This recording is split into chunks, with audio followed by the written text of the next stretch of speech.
രഹസ്യം ലളിതമാക്കപ്പെടുന്നു. Michael Bernard ബെക്വിത്ത്. നാം ജീവിക്കുന്ന ഈ പ്രപഞ്ചത്തിൽ ചില നിയമങ്ങളുണ്ട്. ഗുരുത്വാകർഷണ നിയമം എന്നതുപോലെ. നിങ്ങൾ ഒരു കെട്ടിടത്തിന് മുകളിൽ നിന്ന് താഴേക്ക് വീഴുകയാണെന്നിരിക്കട്ടെ. ഒരു നല്ലയാളോ ദുഷ്ടനോ ആവട്ടെ, നിങ്ങൾ ഭൂമിയിലേക്ക് പതിക്കുക തന്നെ ചെയ്യും. ആകർഷണ നിയമം എന്നത് ഒരു പ്രകൃതി നിയമമാണ്. ഗുരുത്വാകർഷണ നിയമം പോലെ തന്നെ അത് നിഷ്പക്ഷവും സർവ്വസമാനവുമാണ്. അത് സൂക്ഷ്മമാണ്, കൃത്യതയാർന്നതാണ്. ഡോക്ടർ ജോ വിറ്റാലെ. ഇപ്പോൾ സ്വന്തം ജീവിതത്തിൽ നിങ്ങളെ വലയം ചെയ്തിരിക്കുന്ന, നിങ്ങൾ ഖേദിക്കുന്നവയുൾപ്പെടെ എല്ലാം നിങ്ങൾ നിങ്ങളിലേക്ക് സ്വയം ആകർഷിച്ചവയാണ്. നിങ്ങൾ കേൾക്കാൻ ആഗ്രഹിക്കാത്ത ഒന്നായിരിക്കും അത് എന്ന് ആദ്യ നോട്ടത്തിൽ തന്നെ എനിക്കറിയാം. ഉടൻ തന്നെ നിങ്ങൾ പറയുവാൻ പോകുന്നത്, ആ കാർ ആക്സിഡൻറ്റ് ഞാൻ എന്നിലേക്ക് ആകർഷിച്ചതല്ലല്ലോ, അല്ലെങ്കിൽ എനിക്ക് എന്നും തലവേദനയായ ഈ കക്ഷിയെ ഞാൻ എന്നിലേക്ക് ആകർഷിച്ചതല്ലല്ലോ, അതുമല്ലെങ്കിൽ പ്രത്യേകിച്ച് ഈ കടബാധ്യതകൾ ഞാൻ എന്നിലേക്ക് ആകർഷിച്ചതല്ലല്ലോ എന്നൊക്കെ ആയിരിക്കും. അതിന് ഞാൻ നിങ്ങളുടെ മുഖം അടച്ചെന്ന പോലെ പറയാൻ പോകുന്ന മറുപടി, അതെ, നിങ്ങൾ തന്നെയാണ് ഇവയൊക്കെ നിങ്ങളിലേക്ക് ആകർഷിച്ചത് എന്നാണ്. ഉൾക്കൊള്ളാൻ ഏറെ വിഷമമുള്ള ആശയങ്ങളിലൊന്നാണ് ഇത്. പക്ഷേ ഒരിക്കൽ നിങ്ങളത് അംഗീകരിച്ചു കഴിഞ്ഞാൽ അത് നിങ്ങളുടെ ജീവിതത്തെ തന്നെ മാറ്റിമറിക്കും. ചരിത്രത്തിൽ വളരെയേറെ മനുഷ്യർക്ക് കൂട്ടത്തോടെ തങ്ങളുടെ ജീവൻ നഷ്ടപ്പെടാനിടയായ ധാരാളം സംഭവങ്ങൾ. രഹസ്യത്തെക്കുറിച്ചുള്ള ഈ പരാമർശം ആദ്യമായി കേൾക്കുന്നയാളുടെ മനസ്സിലേക്ക് ചിലപ്പോൾ ഓടിയെത്തിയേക്കാം. അത്തരം സംഭവങ്ങളിൽ ഉൾപ്പെട്ട ആളുകൾ എല്ലാവരും ആ അനിഷ്ട സംഭവങ്ങളെ സ്വയം തങ്ങളിലേക്ക് ആകർഷിക്കുകയായിരുന്നു എന്ന് പറഞ്ഞാൽ അത് ദുർഗ്രഹം തന്നെയാണ്. ആകർഷണ നിയമം അനുസരിച്ച് പ്രസ്തുത സംഭവങ്ങളുടെയും അവയിൽ ഉൾപ്പെട്ടിരുന്ന ആളുകളുടെ ചിന്തയുടെയും തരംഗദൈർഘ്യം ഒന്നു തന്നെ ആയിരിക്കണം. ആ ആളുകൾ മുഴുവനും കൃത്യമായും ആ സംഭവത്തെക്കുറിച്ച് ചിന്തിച്ചിട്ടുണ്ടാവണമെന്നല്ല ഇതിനർത്ഥം. പക്ഷേ അവരുടെ ചിന്തയുടെയും ആ സംഭവത്തിൻ്റെയും തരംഗദൈർഘ്യം ഒന്നിനോടൊന്ന് പൊരുത്തപ്പെടുന്നതായിരുന്നു എന്നേ ഇതിന് അർത്ഥമുള്ളൂ. ആ വ്യക്തികൾ തെറ്റായ സമയത്ത് തെറ്റായ സ്ഥലത്ത് എത്തിയതായിരിക്കാമെന്നും തങ്ങൾക്ക് ചുറ്റും സംജാതമായ സാഹചര്യങ്ങളിൽ അവർക്ക് യാതൊരു നിയന്ത്രണവും ഇല്ലായിരുന്നു എന്നും കരുതാം. പക്ഷേ അവരിൽ ഉളവായ ഭയം, ഒറ്റപ്പെടൽ, ബലഹീനത എന്നിവ സ്ഥായിയായി നിലനിന്നിരുന്നുവെങ്കിൽ അത് അവരെ തെറ്റായ സമയത്ത് തെറ്റായ സ്ഥലത്തേക്ക് ആകർഷിച്ചിട്ടുണ്ടാവാം. ഇപ്പോൾ നിങ്ങൾക്ക് തിരഞ്ഞെടുക്കാനുള്ള അവസരമുണ്ട്. അശുഭങ്ങളായ സംഭവങ്ങൾ, ദുരന്തങ്ങൾ എപ്പോൾ വേണമെങ്കിലും സംഭവിച്ചേക്കാമെന്നും അത് തികച്ചും യാദൃശ്ചികം മാത്രമാണെന്നും വിശ്വസിക്കാൻ നിങ്ങൾ ആഗ്രഹിക്കുന്നുവോ? നിങ്ങൾ തെറ്റായ സമയത്ത് തെറ്റായ സ്ഥലത്ത് എത്തിപ്പെട്ടേക്കാം എന്ന് നിങ്ങൾ വിശ്വസിക്കുന്നുവോ? ബാഹ്യ സാഹചര്യങ്ങളിൽ നിങ്ങൾക്ക് യാതൊരു നിയന്ത്രണവുമില്ല എന്ന് നിങ്ങൾ വിശ്വസിക്കുന്നുവോ? അതല്ല. നിങ്ങളുടെ ജീവിതാനുഭവങ്ങൾ നിങ്ങളുടെ കൈകളിൽ തന്നെയാണെന്നും നിങ്ങളുടെ ചിന്ത നന്മയുടെ വഴിയിലൂടെ ആയതിനാൽ നല്ലത് മാത്രമേ നിങ്ങളുടെ ജീവിതത്തിലേക്ക് കടന്നു വരികയുള്ളൂ എന്നും വിശ്വസിക്കുവാനും മനസ്സിലാക്കുവാനുമാണോ നിങ്ങൾ ആഗ്രഹിക്കുന്നത്? നിങ്ങൾക്ക് തിരഞ്ഞെടുക്കാം. നിങ്ങൾ തിരഞ്ഞെടുക്കുന്നത് എന്താണോ അത് തന്നെയാണ് നിങ്ങളുടെ ജീവിതാനുഭവമായി മാറാൻ പോകുന്നത്. നിരന്തരമായ ചിന്തകളിലൂടെ നിങ്ങളിലേക്ക് ആജ്ഞാശക്തിയോടെ വിളിച്ചു വരുത്താത്തിടത്തോളം ഒന്നും തന്നെ നിങ്ങളുടെ അനുഭവങ്ങളായി പരിണമിക്കുകയില്ല. ബോബ് ഡോയിൽ. ആകർഷിക്കാനുള്ള കഴിവ് നമ്മിൽ ഭൂരിപക്ഷത്തിനും സഹജമായി തന്നെ ഉണ്ട്. ആ കഴിവിന്മേൽ നമുക്ക് യാതൊരു നിയന്ത്രണവും ഇല്ല എന്നാണ് നാം കരുതുന്നത്. നമ്മുടെ ചിന്തകളും വികാരങ്ങളും സ്വയം നിയന്ത്രിതമായ രീതിയിൽ മുന്നോട്ട് നീങ്ങിക്കൊണ്ടിരിക്കുകയാണ്. അതുകൊണ്ട് തന്നെ എല്ലാം നമ്മിലേക്ക് സ്വയമേവ വന്നു ചേരും. അനഭിമതമായ ഒന്നിനെയും ആരും ഒരിക്കലും മനഃപൂർവ്വം തന്നിലേക്ക് ആകർഷിക്കുകയില്ല.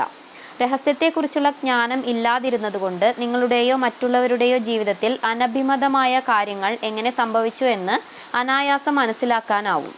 അത് സംഭവിക്കുന്നത് കേവലം നമ്മുടെ ചിന്തയുടെ മഹത്തായ സർഗശേഷിയെക്കുറിച്ചുള്ള അവബോധമില്ലായ്മ കൊണ്ട് മാത്രമാണ്. ഡോക്ടർ ജോ വിറ്റാലെ. ഒരുപക്ഷെ നിങ്ങൾ ജീവിതത്തിൽ ഇതാദ്യമായാണ് ഇതൊക്കെ കേൾക്കുന്നതെങ്കിൽ, ഇനി എനിക്ക് എൻ്റെ ചിന്തകളെ നിരീക്ഷിക്കേണ്ടിയിരുന്നുവെന്നോ? ഇത് ഏറെ ശ്രമകരമായ ജോലി ആയിരിക്കുമല്ലോ എന്ന് ചിന്തിച്ചേക്കാം. തുടക്കത്തിൽ അതങ്ങനെ തോന്നുമെങ്കിലും യഥാർത്ഥത്തിൽ കളി തുടങ്ങുന്നത് അവിടെ നിന്നാണ്. രഹസ്യത്തിലേക്ക് ധാരാളം കുറുക്കുവഴികളുണ്ട് എന്നതാണ് ഏറെ രസകരം. നിങ്ങൾക്ക് ഏറ്റവും നന്നായി ഇണങ്ങുന്നതേതെന്ന് നിങ്ങൾ തിരഞ്ഞെടുക്കേണ്ടിയിരിക്കുന്നു. തുടർന്ന് വായിക്കുക അതെങ്ങനെയെന്ന്. അപ്പോൾ നിങ്ങൾക്ക് മനസ്സിലാകും. മാർസി ഷിമോഫ്. എഴുത്തുകാരി, അന്താരാഷ്ട്ര പ്രാസംഗിക, വ്യക്തിത്വ പരിവർത്തന വിദഗ്ധ. നമ്മുടെ മനസ്സിലുണ്ടാകുന്ന ഓരോ ചിന്തയെയും നിരീക്ഷിക്കുക എന്നത് അസാധ്യമാണ്. നമ്മുടെ മനസ്സിലൂടെ ഒരു ദിവസം 60,000-ലധികം ചിന്തകൾ കടന്നു പോകുന്നുണ്ട് എന്നാണ് ഗവേഷകർ പറയുന്നത്. ഈ 60,000 ചിന്തകളെയും നിയന്ത്രിക്കാൻ ശ്രമിച്ചാൽ നിങ്ങൾക്ക് എന്തുമാത്രം ക്ഷീണിതനായി പോകുമെന്ന് ഈ 60,000 ചിന്തകളെയും നിയന്ത്രിക്കാൻ ശ്രമിച്ചാൽ നിങ്ങൾ എന്തുമാത്രം ക്ഷീണിതനായി പോകുമെന്ന് നിങ്ങൾക്ക് സങ്കല്പിക്കാനാവുമോ? ഭാഗ്യവശാൽ ഇതിന് ഒരു എളുപ്പവഴിയുണ്ട്. അതാണ് നമ്മുടെ വികാരങ്ങൾ. നാം എന്താണ് ചിന്തിച്ചു കൊണ്ടിരിക്കുന്നതെന്ന് നമ്മെ മനസ്സിലാക്കി തരുന്നത് നമ്മുടെ വികാരങ്ങളാണ്. വികാരങ്ങളുടെ പ്രാധാന്യത്തെക്കുറിച്ച് എത്ര പറഞ്ഞാലും അധികമാവില്ല. നിങ്ങളുടെ ജീവിതം രൂപപ്പെടുത്തുന്നതിൽ നിങ്ങൾക്ക് തുണയാകുന്ന ഉത്കൃഷ്ടമായ ഉപകരണമാണ് നിങ്ങളുടെ വികാരങ്ങൾ. നിങ്ങളുടെ ചിന്തകളാണ് സകലതിൻ്റെയും അടിസ്ഥാന കാരണം. ഈ ലോകത്ത് നിങ്ങൾ കാണുന്നതും അനുഭവിക്കുന്നതുമായ മറ്റെല്ലാം, നിങ്ങളുടെ വികാരങ്ങൾ ഉൾപ്പെടെ എല്ലാം നിങ്ങളുടെ ചിന്തയുടെ പ്രഭാവം അല്ലെങ്കിൽ അനന്തരഫലം മാത്രമാണ്. അടിസ്ഥാന കാരണം എല്ലായ്പ്പോഴും നിങ്ങളുടെ ചിന്തകൾ മാത്രമാണ്. ബോബ് ഡോയിൽ. നമ്മൾ ചിന്തിക്കുന്നത് എന്താണ് എന്ന് നമ്മെ ബോധ്യപ്പെടുത്തുന്നതിന് നമുക്ക് ലഭിച്ചിരിക്കുന്ന ഏറ്റവും വലിയ വരപ്രസാദമാണ് വികാരസ്തോഭങ്ങൾ. നിങ്ങൾ എന്താണ് ചിന്തിച്ചു കൊണ്ടിരിക്കുന്നത് എന്ന് ഉത്തരക്ഷണത്തിൽ തന്നെ നിങ്ങളെ മനസ്സിലാക്കി തരുന്നത് നിങ്ങളുടെ വൈകാരിക അനുഭവങ്ങളാണ്. നിങ്ങളുടെ വികാരങ്ങൾ എപ്പോഴെങ്കിലും പൊടുന്നനവേ താഴോട്ട് പോയിട്ടുണ്ടോ എന്നൊന്ന് ഓർത്തു നോക്കൂ. ഒരു പക്ഷേ നിങ്ങൾ ഒരു അശുഭവാർത്ത കേൾക്കാൻ ഇടവന്നപ്പോഴോ മറ്റോ ആയിരിക്കാം. നിങ്ങളുടെ അടിവയറ്റിലുണ്ടായ ആ കാളൽ അല്ലെങ്കിൽ ഉദരഞരമ്പുകളുടെ കേന്ദ്രബിന്ദുവിലുണ്ടായ ആ വൈകാരിക അനുഭവം പെട്ടെന്നുണ്ടായ ഒന്നാണ്. അതായത് നിങ്ങൾ എന്താണ് ചിന്തിക്കുന്നതെന്ന് ഉടൻ തന്നെ നിങ്ങളെ അറിയിക്കുന്ന അടയാളമാണ് വികാരങ്ങൾ. എങ്ങനെയാണ് നിങ്ങൾക്ക് വൈകാരിക അനുഭവങ്ങൾ ഉണ്ടാകുന്നത് എന്നതിനെക്കുറിച്ച് നിങ്ങൾ ബോധവാനാകേണ്ടതുണ്ട്. മാത്രമല്ല അവയുമായി നിങ്ങൾ താതാത്മ്യം പ്രാപിക്കുകയും വേണം. എന്തുകൊണ്ടെന്നാൽ എന്താണ് നിങ്ങൾ ചിന്തിക്കുന്നതെന്ന് സ്വയം മനസ്സിലാക്കാനുള്ള എളുപ്പവഴിയാണത്. Lisa Nichols. നിങ്ങൾക്ക് 2 ഗണത്തിൽപ്പെട്ട വികാരങ്ങളുണ്ട്, നല്ല വികാരങ്ങളും മോശമായ വികാരങ്ങളും. ഇവ തമ്മിലുള്ള വ്യത്യാസം നിങ്ങൾക്ക് അറിയാം.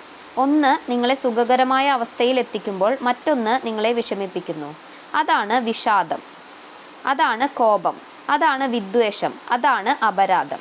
ഇത്തരം വികാരങ്ങൾ ഒരിക്കലും നിങ്ങളെ ശക്തിപ്പെടുത്തുവാൻ ഉതകുകയില്ല. ഇവ മോശമായ വികാരങ്ങളാണ്. നിങ്ങൾ മാനസികമായി എന്താണ് അനുഭവിക്കുന്നത്?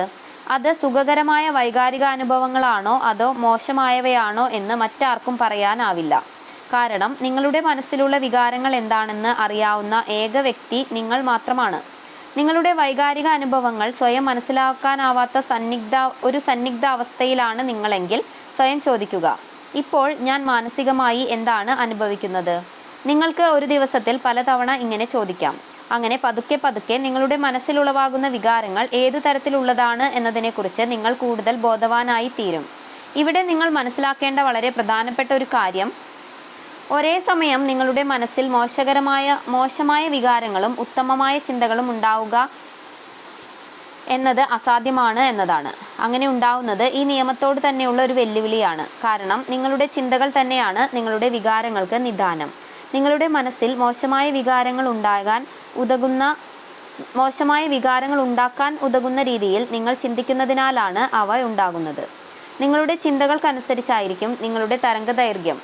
നിങ്ങൾ ഏത് തരംഗദൈർഘ്യത്തിലാണെന്ന് നിങ്ങളുടെ വികാരാനുഭവങ്ങളിൽ നിന്ന് മനസ്സിലാക്കാം. നിങ്ങളുടെ ഉള്ളിൽ മോശമായ വികാരങ്ങൾ ഉളവാകുമ്പോൾ നിങ്ങളുടെ ചിന്തകളുടെ തരംഗദൈർഘ്യം കൂടുതൽ മോശകരമായ കാര്യങ്ങളെ നിങ്ങളിലേക്ക് ആകർഷിക്കുന്നതായിരിക്കും. നിങ്ങളുടെ വികാരങ്ങളെ മോശമാക്കുന്ന രീതിയിൽ അശുഭ സംഗതികളുടെ കൂടുതൽ ചിത്രങ്ങൾ നിങ്ങളുടെ മനസ്സിലേക്ക് പ്രക്ഷേപണം ചെയ്തുകൊണ്ട് ആകർഷണ നിയമം പ്രതികരിക്കുക തന്നെ ചെയ്യും. നിങ്ങളുടെ മനസ്സിൽ മോശമായ വികാരങ്ങൾ ഉളവാകുകയും അവയെ മെച്ചപ്പെടുത്തുന്നതിന് വേണ്ടി നിങ്ങളുടെ ചിന്തകളിൽ മാറ്റം വരുത്താൻ നിങ്ങൾ എന്തെങ്കിലും പരിശ്രമം നടത്താതിരിക്കുകയും ചെയ്യുന്നത് ഫലത്തിൽ ഇനിയും കൂടുതൽ മോശകരമായ വികാരങ്ങൾ ഉണ്ടാക്കുന്ന ചുറ്റുപാടുകളിലേക്ക് എന്നെ കൊണ്ടുപോകൂ എന്ന് പറയുന്നതിന് തുല്യമാണ്. Lisa Nichols. നിങ്ങൾക്ക് നല്ല വികാരങ്ങളും നല്ല തോന്നലുകളും ഉണ്ട് എന്നതാണ് അതിൻ്റെ മറുപുറം. നമ്മുടെ മനസ്സിലേക്ക് അവ കടന്നു വരുന്നത് നമുക്ക് അറിയാനാകും. എന്തുകൊണ്ടെന്നാൽ അവ നമ്മെ സുഖകരമായ അവസ്ഥയിലേക്കാണ് നയിക്കുക. ഉത്തേജനം, ആനന്ദം, കൃതജ്ഞത, സ്നേഹം, എല്ലാ ദിവസവും നമ്മുടെ മനസ്സിൽ ഇത്തരം വികാരങ്ങളാണ് ഉളവാകുന്നതെങ്കിൽ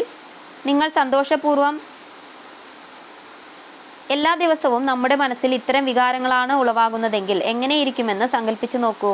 നല്ല വികാരങ്ങളെ നിങ്ങൾ സന്തോഷപൂർവ്വം നെഞ്ചേറ്റുമ്പോൾ കൂടുതൽ നല്ല വികാരങ്ങളും അതോടൊപ്പം തന്നെ സുഖവും സന്തോഷവും ഉണ്ടാക്കുന്ന സംഭവങ്ങളും നിങ്ങളിലേക്ക് വലിച്ചടുപ്പിക്കപ്പെടും. ബോബ് ഡോയിൽ. ഇത് യഥാർത്ഥത്തിൽ വളരെ ലളിതമാണ്. ഈ നിമിഷം ഞാൻ ഏത് വികാരങ്ങളെയാണ് ആകർഷിക്കുന്നത്? നിങ്ങൾക്ക് എന്ന് തോന്നുന്നു? എനിക്ക് വളരെ സുഖവും സന്തോഷവും അനുഭവപ്പെടുന്നു. വളരെ നല്ലത്. നിങ്ങൾ അത് തന്നെ തുടർന്ന് ചെയ്തുകൊണ്ടിരിക്കൂ. നമ്മുടെ മനസ്സിൽ നല്ല വികാരങ്ങളും നിഷേധാത്മകമായ ചിന്തകളും ഒരേ സമയം ഉണ്ടാവുക എന്നത് അസാധ്യമാണ്. നിങ്ങളുടെ മനസ്സിൽ നല്ല വികാരങ്ങൾ ഉണ്ടാവുന്നതിന് കാരണം നിങ്ങളുടെ നല്ല ചിന്തകളാണ്. നിങ്ങളുടെ ജീവിതത്തിൽ ആഗ്രഹിക്കുന്നതെന്തും നേടാൻ നിങ്ങൾക്ക് കഴിയും. അതിന് യാതൊരു പരിധിയുമില്ല. എന്നാൽ അതിനൊരൊറ്റ നിബന്ധന മാത്രമേ ഉള്ളൂ. നിങ്ങളുടെ ഉള്ളിൽ നല്ല വികാരങ്ങൾ ഉണ്ടാവണം. ഒന്ന് ചിന്തിച്ചു നോക്കൂ, നിങ്ങൾ എല്ലായ്പ്പോഴും ആഗ്രഹിച്ചിരുന്നതും അത് തന്നെയല്ലേ? തീർച്ചയായും ഈ നിയമം സമ്പൂർണവും കുറ്റമറ്റതും തന്നെയാണ്. മാർസി ഷിമോഫ്. നിങ്ങളുടെ മനസ്സിൽ സുഖകരമായ വികാരാനുഭവങ്ങളാണ് ഉള്ളതെങ്കിൽ അതിനർത്ഥം നിങ്ങളുടെ ഇച്ഛയ്ക്കൊത്ത ഒരു ഭാവിയാണ് നിങ്ങൾ കരുപ്പിടിപ്പിക്കുന്നത് എന്നതാണ്. മറിച്ച് അസുഖകരമായ വികാരങ്ങളാണ് നിങ്ങളുടെ ഉള്ളിൽ ഉളവാകുന്നതെങ്കിൽ നിങ്ങൾ കെട്ടിപ്പടുക്കുന്ന ഭാവി നിങ്ങളുടെ ഇച്ഛയ്ക്കൊത്തുള്ളതല്ല. നിങ്ങളുടെ ദൈനംദിന ജീവിതത്തിൽ ഓരോ ക്ഷണത്തിലും ആകർഷണ തത്വം അതിൻ്റെ സ്വാധീനം ചെലുത്തിക്കൊണ്ടിരിക്കുന്നുണ്ട്.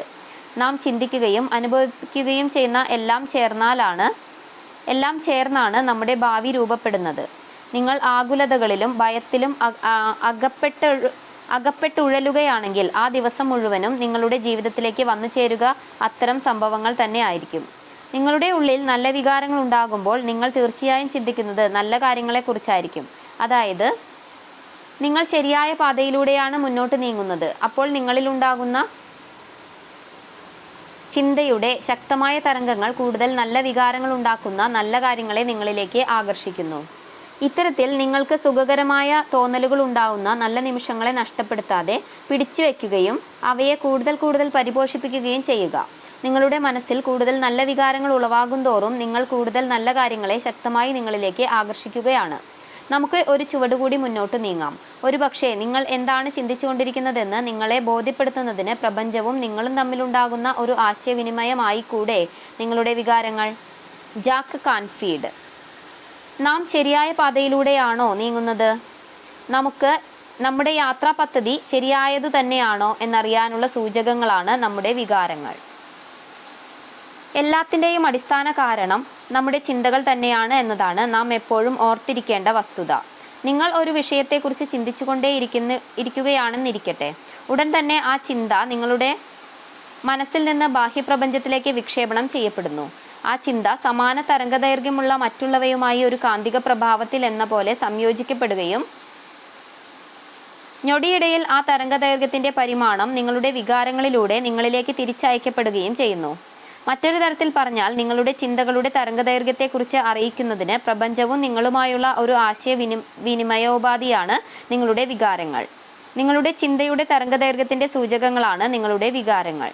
നിങ്ങളുടെ ഉള്ളിൽ നല്ല വികാരങ്ങൾ ഉണ്ടാവുമ്പോൾ നിങ്ങളുടെ മനസ്സിൽ നല്ല ചിന്തകളാണ് എന്ന് പ്രപഞ്ചം നിങ്ങളെ അറിയിക്കുകയാണ്. അതുപോലെ തന്നെ ഇപ്പോൾ നിങ്ങളുടെ ചിന്തകൾ ദുഷ്ചിന്തകളാണ് എന്ന് പ്രപഞ്ചം നിങ്ങൾക്ക് തരുന്ന അറിയിപ്പാണ് നിങ്ങളിലുണ്ടാകുന്ന മോശം വികാരങ്ങൾ. അതായത് നിങ്ങൾക്കുണ്ടാകുന്ന മോശം വികാരങ്ങൾ നിങ്ങളുമായി പ്രപഞ്ചം നടത്തുന്ന ഒരു ആശയവിനിമയമാണ്. ഫലത്തിൽ അത് പറയുന്നത് സൂക്ഷിക്കുക, നിങ്ങളുടെ ചിന്തകൾക്ക് മാറ്റം വരുത്തുക, വിപരീത തരംഗങ്ങളാണ് രേഖപ്പെടുത്തുന്നത്. തരംഗദൈർഘ്യം ഉടൻ മാറ്റുക, സാക്ഷാത്കാരത്തിലേക്ക് അടുത്തുകൊണ്ടിരിക്കുക, സൂക്ഷിക്കുക. അടുത്ത തവണ നിങ്ങളുടെ ഉള്ളിൽ അസുഖകരമായ തോന്നലുകൾ ഉണ്ടാകുമ്പോൾ, എന്തെങ്കിലും നിഷേധാത്മകമായ വികാരങ്ങൾ ഉണ്ടാകുമ്പോൾ പ്രപഞ്ചത്തിൽ നിന്ന് നിങ്ങൾക്ക് ലഭിക്കുന്ന സിഗ്നൽ എന്താണെന്ന് ഒന്ന് ശ്രദ്ധിക്കൂ. ആ സമയത്ത് നിങ്ങൾ ഒരു വിപരീത തരംഗത്തിൽ അകപ്പെട്ടിരിക്കുന്നത് മൂലം സ്വന്തം നന്മ നിങ്ങളിലേക്ക് എത്തിക്കുന്നതിനെ നിങ്ങൾ തടയുകയാണ്. ഉടൻ തന്നെ നിങ്ങളുടെ ചിന്തകൾക്ക് മാറ്റം വരുത്തുക. എന്തെങ്കിലും നല്ല കാര്യങ്ങളെക്കുറിച്ച് ചിന്തിക്കുക. പതുക്കെ നല്ല വികാരങ്ങൾ നിങ്ങളിലേക്ക് വന്നു തുടങ്ങുമ്പോൾ നിങ്ങളുടെ ചിന്തകൾ ഒരു പുതിയ തരംഗദൈർഘ്യത്തിലേക്ക് മാറിയിരിക്കുന്നു എന്ന് നിങ്ങൾക്ക് മനസ്സിലാക്കുവാനാകും. നിങ്ങളിൽ നല്ല വികാരങ്ങൾ ഉണ്ടാക്കിക്കൊണ്ട് പ്രപഞ്ചം അത് ശരിവെക്കുകയാണ്. ബോബ് ഡോയിൽ. നിങ്ങൾ എന്ത് ചിന്തിക്കുന്നു എന്നതിനേക്കാൾ മുഖ്യമായി നിങ്ങൾ എന്ത് വികാരം അനുഭവിക്കുന്നുവോ അതാണ് കൃത്യമായും നിങ്ങൾക്ക് തിരിച്ചു കിട്ടുക. അതുകൊണ്ടാണ് ചിലർ കാലത്ത് കിടക്കയിൽ നിന്ന് എഴുന്നേൽക്കുമ്പോൾ കാൽവിരൽ ഒന്ന് മടങ്ങിയാൽ പോലും വല്ലാത്ത പ്രശ്നത്തിലാവുന്നത്. അവർക്ക് അന്നത്തെ ദിവസം മുഴുവൻ കുഴപ്പമാണ്. അവരുടെ വികാരസ്തോഭങ്ങളിൽ ചെറിയൊരു മാറ്റം വരുന്നത് പോലും അവരുടെ ദിവസത്തെ ആകെയും ജീവിതത്തെ തന്നെയും മാറ്റിമറിക്കുന്നതിൻ്റെ കാരണം എന്തെന്ന് അവർക്കറിയില്ല. നിങ്ങൾ നല്ല രീതിയിൽ ദിവസം ആരംഭിക്കുകയാണെങ്കിൽ എന്തെങ്കിലും ചെറിയ കാര്യം നിങ്ങളുടെ മാനസികാവസ്ഥയെ കേടുവരാതിരിക്കാൻ ശ്രദ്ധിച്ചാൽ നിങ്ങൾ ആ ദിവസം മുഴുവൻ ഒരു നല്ല മാനസികാവസ്ഥയിലായിരിക്കും. അതുകൊണ്ട് തന്നെ ആകർഷണ നിയമപ്രകാരം സന്തോഷത്തിൻ്റെ വികാരങ്ങൾ നിലനിർത്താൻ സഹായിക്കുന്ന വ്യക്തികളെയും സന്ദർഭങ്ങളെയും നിങ്ങൾ ആകർഷിച്ചുകൊണ്ടേയിരിക്കും.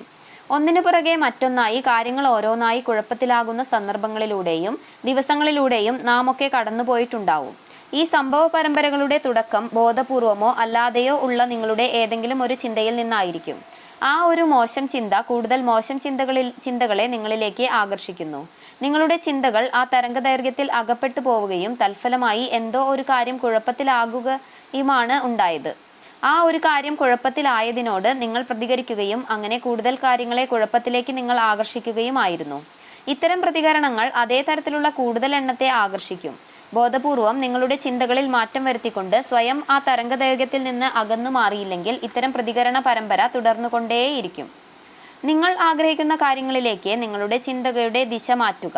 നിങ്ങൾക്കുണ്ടാകുന്ന വികാരങ്ങളിൽ നിന്ന് നിങ്ങളുടെ തരംഗദൈർഘ്യം മാറിയത് മനസ്സിലാക്കാം. അപ്പോൾ ആകർഷണ നിയമം പുതിയ തരംഗദൈർഘ്യത്തിൻ്റെ സ്വീകരിച്ച് നിങ്ങളുടെ ജീവിതത്തെ പുതിയ ചിത്രങ്ങൾ നിങ്ങൾക്ക് അയച്ചു തരും. ഇവിടെ നിങ്ങൾ ചിന്തകളെ കടിഞ്ഞാണിട്ട് അവയെ ഫലപ്രദമായി ഉപയോഗപ്പെടുത്തി നിങ്ങളുടെ ആഗ്രഹങ്ങൾക്ക് അതിശക്തമായ ചാർജ് ചെയ്ത പോലെ കുതിപ്പ് നൽകാം. നിങ്ങളുടെ ആഗ്രഹങ്ങൾക്ക് വൈകാരിക ഭാവം പകർന്നു കൊടുത്തുകൊണ്ട് കൂടുതൽ ശക്തമായ തരംഗങ്ങൾ സംപ്രേഷണം ചെയ്യാനായി നിങ്ങളുടെ വികാരങ്ങളെ ഗുണപരമായി ഉപയോഗപ്പെടുത്താം. Michael Bernard Beckwith. നിങ്ങൾക്ക് നല്ല ആരോഗ്യമുണ്ടെന്ന് മനസ്സിൽ തോന്നിത്തുടങ്ങണം. നിങ്ങൾക്ക് സമ്പൽ സമൃദ്ധി ഉണ്ടെന്ന് തോന്നിത്തുടങ്ങണം. നിങ്ങൾക്ക് അളവറ്റ സ്നേഹം ലഭിക്കുന്നതായി തോന്നിത്തുടങ്ങണം. യഥാർത്ഥത്തിൽ ഇതൊന്നും ഇല്ലെങ്കിലും അപ്പോൾ എന്താണ് സംഭവിക്കുക? പ്രപഞ്ചം നിങ്ങളുടെ ആ രാഗലയത്തോട് സദൃശ്യപ്പെടും. പ്രപഞ്ചം നിങ്ങളുടെ ഉള്ളിലെ വികാരങ്ങളോട് സദൃശ്യപ്പെടുകയും അവയെ സാക്ഷാത്കരിക്കുകയും ചെയ്യും. ഇപ്പോൾ നിങ്ങളുടെ ഉള്ളിലുള്ള വികാരാനുഭവം എന്താണ്? ഒരു നിമിഷം അതിനെക്കുറിച്ച് ചിന്തിക്കുക. നിങ്ങൾക്ക് തൃപ്തിയുള്ള തരത്തിലല്ല അതെങ്കിൽ നിങ്ങളുടെ ഉള്ളിലുള്ള വികാരങ്ങളിൽ മനസ്സ് കേന്ദ്രീകരിച്ച് ബോധപൂർവം അവയെ ഉയർത്തുക. നിങ്ങളുടെ വികാരാനുഭവത്തെ ഉയർത്തണമെന്ന ഉദ്ദേശത്തോടെ അതിൽ തീവ്രമായി മനസ്സ് കേന്ദ്രീകരിച്ചാൽ വളരെ ശക്തമായി അവയെ ഉത്കൃഷ്ടമാക്കാൻ കഴിയും. പുഞ്ചിരിയോടെ ഒരു നിമിഷം കണ്ണടച്ച് ശ്രദ്ധ തിരിക്കുന്ന മറ്റു കാര്യങ്ങളെ ഒഴിവാക്കി നിങ്ങളുടെ ഉള്ളിലെ വികാരാനുഭവത്തിൽ മാത്രം മനസ്സ് കേന്ദ്രീകരിക്കുകയാണ് അതിനുള്ള നല്ല മാർഗം. Lisa Nichols. ചിന്തകളും വികാരങ്ങളുമാണ് ജീവിതത്തെ രൂപപ്പെടുത്തുന്നത്. ഉറപ്പിച്ച് പറയാം, അതെപ്പോഴും അങ്ങനെ തന്നെ ആയിരിക്കും. ഗുരുത്വാകർഷണ തത്വം പോലെ തന്നെ ആകർഷണ തത്വവും ഒരിക്കലും പിഴക്കില്ല.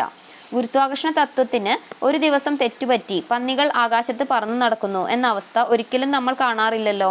അതുപോലെ തന്നെ ആകർഷണ തത്വത്തിലും ഒഴിവാക്കലുകൾ ഇല്ല. എന്തെങ്കിലും നിങ്ങളിലേക്ക് വന്നിട്ടുണ്ടെങ്കിൽ അത് നീണ്ടു നിൽക്കുന്ന ചിന്തകളിലൂടെ നിങ്ങൾ ആകർഷിച്ചെടുത്തതാണ്. ആകർഷണ തത്വം വളരെ കണിശമാണ്. Michael Bernard Beckwith. ഉൾക്കൊള്ളാൻ പ്രയാസമാണെങ്കിലും അത് അംഗീകരിച്ചു തുടങ്ങുവാൻ നാം തയ്യാറായാൽ അനന്തരഫലങ്ങൾ വിസ്മയാവഹമായിരിക്കും. ഇതിനർത്ഥം നിങ്ങളുടെ ജീവിതത്തിൽ ഇന്നോളം എന്തെല്ലാം ചിന്തകൾ പ്രവർത്തിച്ചിട്ടുണ്ടോ നിങ്ങളുടെ അവബോധത്തിൻ്റെ ദിശ മാറ്റിക്കൊണ്ട് ആ പ്രവൃത്തികളെ പിൻവലിക്കാൻ കഴിയും. എന്തിനേയും മാറ്റാനുള്ള കഴിവ് നിങ്ങളിലുണ്ട്. കാരണം നിങ്ങളുടെ ചിന്തകളെ നിശ്ചയിക്കുന്നത് നിങ്ങളാണ്. നിങ്ങളുടെ വികാരങ്ങളെ അനുഭവിക്കുന്നത് നിങ്ങളാണ്. നിങ്ങളുടെ പ്രയാണത്തിൽ സ്വന്തം പ്രപഞ്ചത്തെ നിങ്ങൾ സൃഷ്ടിക്കുകയാണ്. Winston Churchill. ഡോക്ടർ ജോ വിറ്റാലെ. സുഖാനുഭവം ഉണ്ടാവുക എന്നത് വളരെ പ്രധാനമാണ്. കാരണം ഈ വികാരങ്ങളാണ് നിങ്ങളിൽ നിന്നുള്ള സിഗ്നലുകളായി പ്രപഞ്ചത്തിലേക്ക് അയക്കപ്പെടുന്നതും സമാനമായ അനുഭവങ്ങളെ നിങ്ങളിലേക്ക് കൂടുതൽ ആകർഷിക്കുന്നതും. അതിനാൽ നല്ല വികാരാനുഭവങ്ങൾ കൂടുതൽ അനുഭവിക്കാൻ കഴിഞ്ഞാൽ നിങ്ങൾക്ക് നല്ല അനുഭവം തരുന്ന കാര്യങ്ങൾ ഇനിയും നിങ്ങളിലേക്ക് ആകർഷിക്കപ്പെടും. അങ്ങനെ നിങ്ങൾക്ക് കൂടുതൽ ഉത്കൃഷ്ടതയിലേക്ക് ഉയരാൻ കഴിയും. Bob Proctor. നിങ്ങൾക്ക് വിഷാദമാണ് അനുഭവപ്പെടുന്നതെങ്കിൽ നിങ്ങൾ ഓർക്കേണ്ടത് ഞൊടിയിടയിൽ നിങ്ങൾക്ക് വേണമെങ്കിൽ അത് മാറ്റാൻ കഴിയുമെന്നതാണ്. ഒരു നല്ല ഗാനം കേൾക്കുക അല്ലെങ്കിൽ പാടുക. നിങ്ങളുടെ മാനസികാവസ്ഥ മാറ്റുവാൻ അതിന് കഴിയും. അല്ലെങ്കിൽ മനോഹരമായ എന്തിനെയെങ്കിലും കുറിച്ച് ചിന്തിക്കുക. ഒരു കൊച്ചു കുഞ്ഞിനെ കുറിച്ച് അല്ലെങ്കിൽ നിങ്ങൾ ശരിക്കും സ്നേഹിക്കുന്ന എന്തിനെയെങ്കിലും കുറിച്ച്. ആ ചിന്ത കുറച്ചു നേരം മനസ്സിൽ തങ്ങി നിൽക്കട്ടെ. ആ ചിന്തയൊഴികെ മറ്റെല്ലാത്തിനെയും തടഞ്ഞു നിർത്തുക. ഞാൻ ഉറപ്പു തരുന്നു നിങ്ങൾക്ക് സുഖകരമായ വികാരം തീർച്ചയായും അനുഭവപ്പെടും. നിമിഷനേരം കൊണ്ട് നിങ്ങളുടെ വികാരാനുഭവങ്ങളെ മാറ്റിയെടുക്കുവാനുള്ള ഇത്തരം ഉപാധികളുടെ ഒരു പട്ടിക തയ്യാറാക്കുക. അവ മനോഹരമായ ഓർമ്മകളാവാം, ഭാവിയുടെ സങ്കല്പങ്ങളാവാം, രസകരമായ മുഹൂർത്തങ്ങളാവാം, അല്ലെങ്കിൽ സംഗീതമോ പ്രകൃതിയോ നിങ്ങൾ ഇഷ്ടപ്പെടുന്ന വ്യക്തിയോ ആവാം. നിങ്ങൾക്ക് എപ്പോഴെങ്കിലും കോപമോ അസ്വസ്ഥതയോ വിഷാദമോ തോന്നിയാൽ ഈ പട്ടികയെടുത്ത് അതിലേതെങ്കിലും ഒന്നിൽ മനസ്സ് കേന്ദ്രീകരിക്കുക. ഓരോ സമയത്ത് ഓരോന്നായിരിക്കും ഫലപ്രദമാവുക. ഒരെണ്ണം ശരിയായില്ലെങ്കിൽ മറ്റൊന്നെടുക്കുക. നിങ്ങളുടെ തരംഗദൈർഘ്യം മാറ്റാനും ചിന്തകളുടെ ദിശ മാറ്റാനും വേണ്ടി ഏതിൽ ശ്രദ്ധ കേന്ദ്രീകരിക്കണമെന്ന് തീരുമാനിക്കാൻ ഏതാനും നിമിഷം മതി.